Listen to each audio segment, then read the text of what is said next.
चल रही, सीधे आपको लखनऊ लेके चलते हैं। कुल 12,427 लोगों को 12,427 लोगों को रखा गया है। कल प्रदेश में 7,179 सैंपल्स की जांच की गई। पहली बार कल 7,000 से ज़्यादा सैंपल्स की जांच प्रदेश में हुई है और पूल सैंपल भी अब 5 के और 10 के भी पूल लगने शुरू हो गए हैं। कल 5-5 के 536 पूल लगाए गए, जिसमें 49 पूल पॉजिटिव आए और 22 पूल 10-10 सैंपल के लगाए गए, जिनमें 16 पूल पॉजिटिव आए थे। जो हमारे सर्वेलेंस की गतिविधि है वो हम लगातार करते हैं और जो हॉटस्पॉट के इलाके हैं और जो उससे अलग इलाके हैं उनमें हमारी टीम्स जाती हैं और वहाँ के घरों में लोगों का सर्वेक्षण करती हैं और जो अगर उनमें कोई लक्षण पाए जाते हैं तो उसके आधार पर उनको सलाह दी जाती है, उनके सैंपल लिए जाते हैं, उनकी जांच करवाई जाती है। ये जो कंटेनमेंट का एक्सरसाइज है उसका ये बहुत ही महत्वपूर्ण हिस्सा है जो सर्वेलेंस का एक्सरसाइज होता है कंटेनमेंट के लिए। इसके अंतर्गत अब तक 83,804 टीम दिवस के द्वारा 67,64,000, जिसमें 3,38,07,714 लोगों को सर्वेक्षित किया गया है। आरोग्य सेतु ऐप का हम लगातार प्रयोग कर रहे हैं। आरोग्य सेतु से जो भी अलर्ट जनरेट हो रहे हैं उनको जिलों के साथ शेयर किया जा रहा है, जहां से जिले स्तर पर भी उनसे संपर्क किया जा रहा है। उसके अलावा हम अपने कंट्रोल रूम से लगातार जिनको भी अलर्ट जनरेट हो रहा है उनको हम फ़ोन करके उनका हम हालचाल पूछ रहे हैं, उनको हम सलाह दे रहे हैं। हमारा कंट्रोल रूम का जो हेल्पलाइन नंबर है वो है 1800-180-5145। अभी तक आरोग्य सेतु में जो अलर्ट जनरेट हुए हैं उनमें से 23,780 लोगों को हमारे कंट्रोल रूम के द्वारा फ़ोन किया जा चुका है। इसमें से 71 लोगों ने बताया कि वो इस समय कोरोना वायरस से संक्रमित हैं और वो इस समय विभिन्न चिकित्सालयों में अपना इलाज करवा रहे हैं। 41 लोगों ने बताया कि उनको संक्रमण हुआ था और वो अब पूरी तरह स्वस्थ होकर डिस्चार्ज कर दिए गए हैं।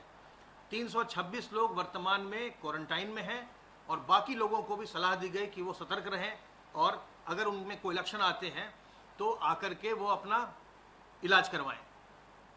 जिसमें भी किसी में कोई लक्षण आए, खांसी हो, उनको सांस लेने में तकलीफ हो या बुखार आता है, तो ऐसी स्थिति में कोई भी अगर लक्षण आते हैं तो लक्षण आए तो आप जो सरकारी अस्पताल है, जिला अस्पताल है, वहाँ जाकर के अपनी जांच करवाइए। अगर जांच में आप में संक्रमण पाया जाता है तो आपकी चिकित्सा की व्यवस्था निःशुल्क होगी। माननीय मुख्यमंत्री जी ने ये निर्देश दिया है कि प्रदेश के सभी व्यक्तियों की जांच की व्यवस्था और चिकित्सा की व्यवस्था निःशुल्क की जाएगी। तो मेरा आपसे सबों से अनुरोध है कि अगर आप अपने आप में कोई लक्षण देखते हैं या अपने मोहल्ले में, पड़ोस में, किसी पास के व्यक्ति में कोई लक्षण देखते हैं तो तत्काल चिकित्सा विभाग के संपर्क में उनको लाएं, उनकी जांच करवाएं और अगर संक्रमण है तो उनकी चिकित्सा करवाएं। अगर हम समय से अपनी चिकित्सा करवाते हैं तो हमें किसी प्रकार की कोई भी तकलीफ नहीं होती। और आप देख रहे हैं कि बहुत बड़ी संख्या में लोग लगातार उपचारित होकर, डिस्चार्ज होकर घर जा रहे हैं। इसलिए हमें इस रोग को छुपाना नहीं है, इसको हमको तत्काल आगे आकर अपना परीक्षण करवाना है। इस रोग में, चूँकि ये संक्रामक रोग है, तो किसी को भी हो सकता है। इसमें किसी प्रकार की हीनता या मन में हीन भावना लाने की आवश्यकता नहीं है। और अगर किसी दूसरे व्यक्ति को होता है तो हमें अपने मन में उसके प्रति कोई भी दुर्भावना नहीं लानी चाहिए, बल्कि हमें उसकी मदद करनी चाहिए, हमें उसकी जांच करवानी चाहिए। जांच करवाने में और उसको अस्पताल भेजने में हमें उसकी मदद करनी चाहिए। हम प्रवासी जो कामगार लौट रहे हैं, और आप जानते हैं कि उत्तर प्रदेश में बहुत ही बड़ी संख्या में प्रवासी कामगार लौट रहे हैं, उनका लगातार शेल्टर होम पर भी और उनके घरों पर भी, जिनको हम होम क्वारंटाइन में भेज रहे हैं, उनको घरों पर भी उनका हम सर्वेक्षण करवा रहे हैं। हमारी आशा वर्कर्स इस काम में लगातार लगी हुई हैं। अभी तक 5,36,223 प्रवासी कामगारों का आशा वर्कर्स के द्वारा सर्वेक्षण किया जा चुका है और उसमें से 629 लोग लक्षण वाले पाए गए। इन सबों के सैंपल लेकर के उनकी जांच करवाई जा रही है। इस समय संक्रमण को नियंत्रित करने के लिए ये बहुत आवश्यक है कि जो प्रवासी कामगार होम क्वारंटाइन में भेजे जा रहे हैं वो अपने घर में ही रहें, और जो ग्राम निगरानी समिति अथवा मोहल्ला निगरानी समिति बनाई गई है उसका ये बहुत बड़ा दायित्व है कि वो इस बात को सुनिश्चित करें कि जिन लोगों को भी होम क्वारंटाइन में भेजा गया है, जिनके घर पर फ्लायर लगाया गया है जिसमें तिथि भी लिखी हुई है कि कब तक उनको होम क्वारंटाइन में रहना है, तब तक वो घर में ही रहें, ये सुनिश्चित करें। और घर में भी जब वो प्रवासी कामगार हैं या जिनको भी होम क्वारंटाइन में रखा गया है, उनसे मेरा ये आग्रह है कि अपने घर में भी आप घर के अन्य सदस्यों से दूर रहें, दूरी बरतें। न तो बुजुर्गों के पास जाएं, न जो पहले से कोई बीमार व्यक्ति है उनके पास जाएं, न गर्भवती महिलाओं के पास जाएं, न बच्चों के पास जाएं। ये सभी जो हैं ये ज़्यादा रिस्क में होते हैं, तो इनसे हमें दूर रहना है, इनको हमें बचाना है।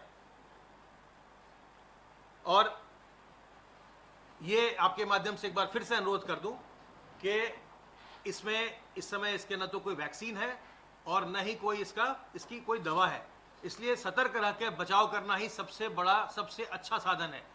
उसके लिए साबुन पानी से बार बार हाथ धोना, अपने मुंह और नाक को ढककर रखना, मास्क से, रुमाल से, गमछे से, दुपट्टे से, और सोशल डिस्टेंस मेंटेन करना, 2 गज की दूरी।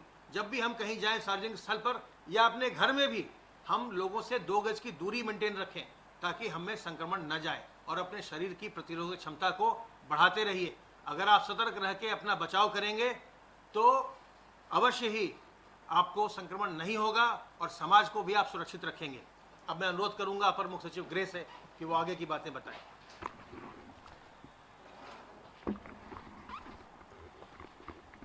आज माननीय मुख्यमंत्री जी ने, जैसा आपको मालूम है, सुबह सिडबी के कार्यक्रम में विशेष रूप से आज भाग लिया और उत्तर प्रदेश के लिए सिडबी के सहयोग से जो योजनाएं थी उनको लॉन्च करके प्रदेश को एक नई सौगात उन्होंने दी। सिडबी यानी स्मॉल इंडस्ट्री डेवलपमेंट के लिए है। लखनऊ इसका जो है बड़ा सा कार्यालय है और सिडबी के माध्यम से जो सहयोग मिला है ये भी एक नया मील का पत्थर है, जहां अलग अलग सेक्टर्स में जो आदरणीय प्रधानमंत्री जी का पैकेज है उसके अंतर्गत विशेष रूप से हमारे प्रदेश के लोगों को, हमारे प्रदेश के उद्यमियों को लाभ दिया गया है। आज टीम 11 की बैठक में मुख्यमंत्री जी ने विशेष रूप से कामगारों का, जो श्रमिक हैं, जो आ रहे हैं बाहर से, उनकी समीक्षा की। आपको जानकर खुशी होगी कि आज तक कुल मिलाकर 838 श्रमिक ट्रेनें जो हैं या तो प्रदेश में आ गई हैं या आज शाम तक आ जाएंगी, और इसके अलावा 206 ट्रेनें ऐसी हैं जिनकी अनुमति दे दी गई है और कल परसों में ये आ जाएंगी, अगले 48 घंटों में। यानी 1044 ट्रेनों की व्यवस्था आज तक हमारे श्रमिकों के लिए, हमारे कामगारों के लिए विभिन्न प्रदेशों से हुई है। ये एक रिकॉर्ड स्थापित हो गया है। पूरे देश में 1000 ट्रेन लेने वाला प्रदेश उत्तर प्रदेश पहला प्रदेश हुआ है। ये भी हम आपको बता दें कि कल लगभग 200 से अधिक ट्रेनें रेलवेज ने, रेल विभाग ने चलाई हैं प्रदेश भर में, और कल ही लगभग 100 ट्रेनें उत्तर प्रदेश ने चलाई है। तो एक नया रिकॉर्ड 100 ट्रेनों का लगभग स्थापित करते हुए आधी ट्रेनें जो पूरे देश में चल रही हैं वो उत्तर प्रदेश के लिए, उत्तर प्रदेश के श्रमिकों के लिए चल रही हैं। मुख्यमंत्री जी का जो कमिटमेंट है, उन्होंने रेल मंत्रालय के लिए हम लोगों को आदेश दिया है कि जो भी संभव सहयोग है रेल मंत्रालय के अधिकारियों के साथ, हमने आज सुबह ही चेयरमैन रेलवे बोर्ड से उनसे अनुरोध किया, उनका सहयोग लिया। यहाँ के डीआरएम साहब और सभी डीआरएम्स जो पूरे प्रदेश में अन्य स्थानों पर हैं, सबका सहयोग लिया और रेल विभाग के साथ एक तरह से कह लीजिए जो एक स्मूथ कोऑर्डिनेशन जो है वो इंश्योर करके 100 ट्रेन का जो है लक्ष्य आज का पूरा किया है। ये एक रिकॉर्ड पूरे देश के लिए है। आज तक 1044 ट्रेनें हमारे प्रदेश में आ गई हैं, आ रही हैं, ये भी एक रिकॉर्ड है। तो दोनों रिकॉर्ड को पूरा किया है। अंततोगत्वा मुख्यमंत्री जी का निर्देश है कि जितनी जल्दी हो सके हमारे जो श्रमिक और कामगार अन्य प्रदेशों में हैं उनको निःशुल्क जो है अन्य प्रदेशों से यहाँ लाया जाए। हमारे प्रदेश में लगभग 12,000 से अधिक रोडवेज की बसें चल रही हैं, अनुबंधित बसें चल रही हैं। इन बसों से सभी श्रमिकों को ट्रेन से लेकर क्वारंटाइन सेंटर से गांव तक, होम क्वारंटाइन तक लिया जा रहा है। एक एक जिले को 200 प्राइवेट निजी वाहन, निजी बस भी जो है अधिकृत करने का अनुमति दी गई है। कुल मिलाकर 15,000 निजी बसों की व्यवस्था भी कर दी गई है। कहीं भी प्रदेश में कहीं भी किसी भी रूप में किसी को पैदल न चलने दिया जाए, ये व्यवस्था की गई है। आपने सब देखा होगा पिछले 2-3 दिन में जो ये ट्रेन की संख्या बढ़ी है, इनके आधार पर बहुत सारा जो है ट्रैफिक जो कहीं ना कहीं प्रयास ये कर रहा था कि वो पैदल चले, उनको सबको अपने अपने जहाँ वो पाए गए बॉर्डर पर, जहाँ वो अन्य प्रदेशों से आए, उनको व्यवस्थित रूप से बस और ट्रेन के माध्यम से पूरे प्रदेश में अन्य स्थानों पर भेजा जा रहा है। ये भी एक रिकॉर्ड है कि हमारे प्रदेश में गाजियाबाद से, नोएडा से, सहारनपुर से, झांसी से, मथुरा से, प्रयागराज से, कानपुर से, अलीगढ़ से, मुरादाबाद से भी ट्रेन चलाकर प्रदेश के पूर्वांचल के हिस्सों में जहां हमारे मूलतः श्रमिक और कामगार जहां के हैं, वहां भी ट्रेन चलाकर उनकी भी व्यवस्था की जा रही है। प्रदेश के अंदर इतनी भारी संख्या में ट्रेन चलाने वाला भी हमारा प्रदेश है, उत्तर प्रदेश, जहां ये रिकॉर्ड स्थापित किया गया है। हम ये भी आपको बताना चाहेंगे कि आगे आने वाले समय में ट्रेन की व्यवस्था को और सुचारू करके प्रयास पूरे प्रदेश में ये होगा कि मुख्यमंत्री जी का जो आदेश है कि हर श्रमिक को सम्मानपूर्वक हम लोग ला सकें, तो हर प्रदेश से जहां से भी जो आना चाहेगा उसको हमारा प्रदेश की व्यवस्था जो है उसको स्वीकार करेगी। मैं एक आंकड़ा जरूर देना चाहूँगा कि गोरखपुर में अब तक 129 ट्रेनें, 129 ट्रेन आ चुकी हैं। लखनऊ में अब तक 60 ट्रेनें आ चुकी हैं। जौनपुर में अब तक 56 ट्रेनें आ चुकी हैं। इसके अलावा बलिया जैसे शहर में 26 ट्रेनें आ चुकी हैं। वाराणसी में 43, प्रतापगढ़ में 30 और प्रयागराज में 32 ट्रेनें आ चुकी हैं। आजमगढ़ में 22 ट्रेनें आ चुकी हैं। अयोध्या में 26 ट्रेनें आ चुकी हैं।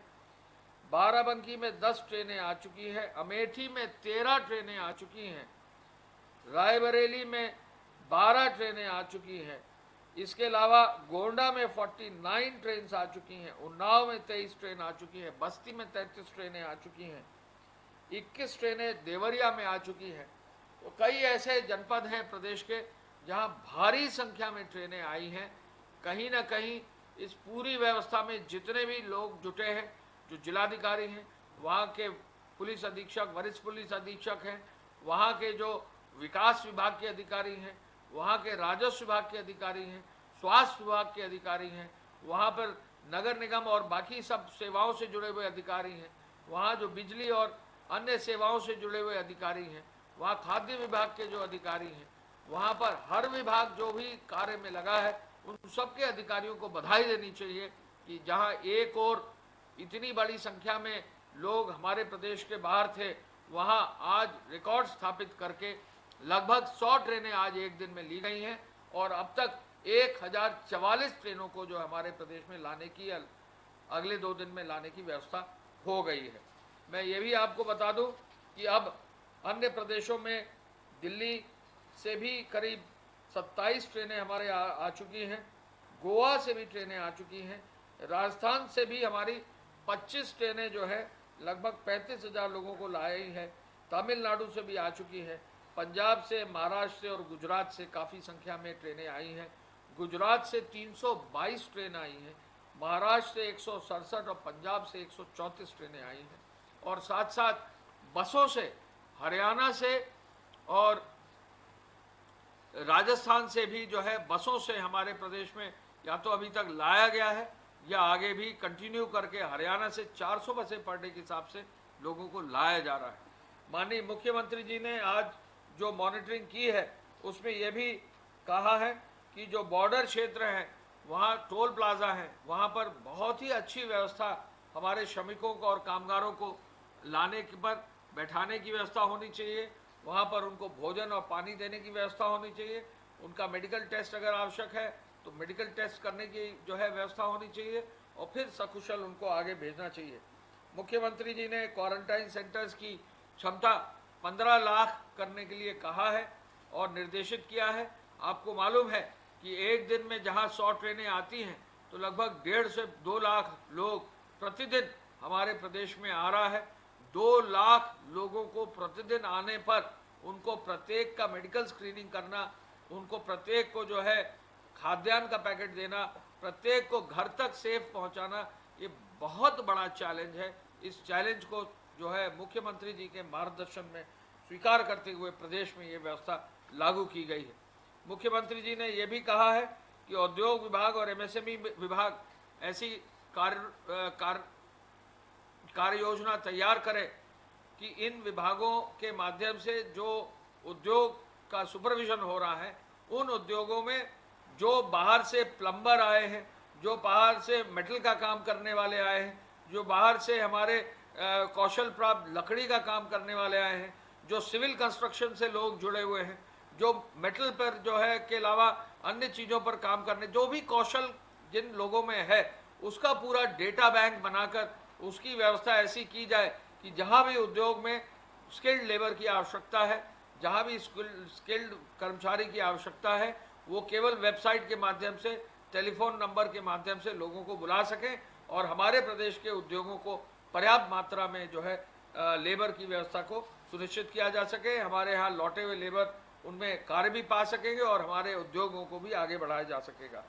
मुख्यमंत्री जी ने श्रमिकों के लिए मनरेगा में, ओडीओपी में, विश्वकर्मा श्रम सम्मान में, महिला स्वयं सहायता समूह में, डेयरी दुग्ध समितियों में, खाद्य प्रसंस्करण इकाइयों में, गौ रक्षा स्थल पर, बाकी जगहों पर भी जो है प्रवासी श्रमिकों को रोजगार देने का निर्देश उन्होंने दिया है।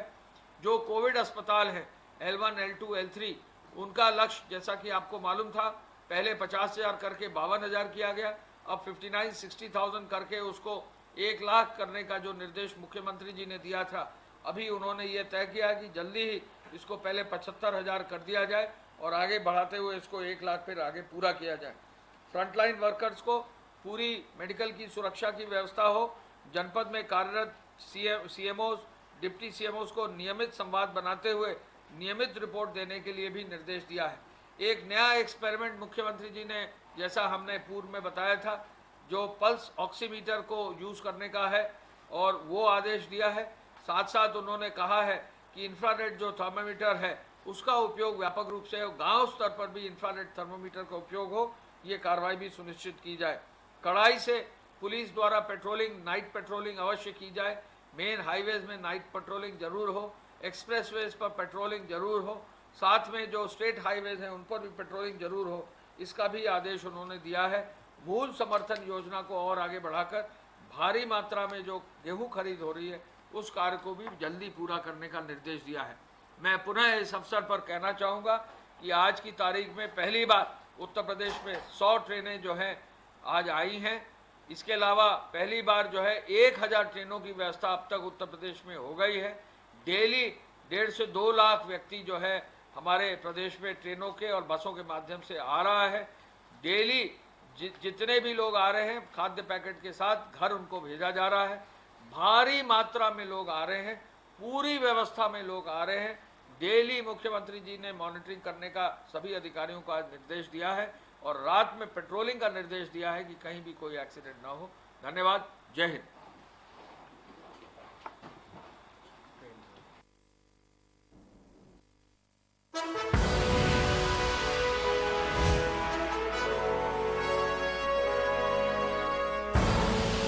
आप देख रहे हैं के न्यूज, खबरों का सारथी। मुद्दा एक, बहस एक, नतीजा क्या होगा? कोरोना से तो बचेंगे,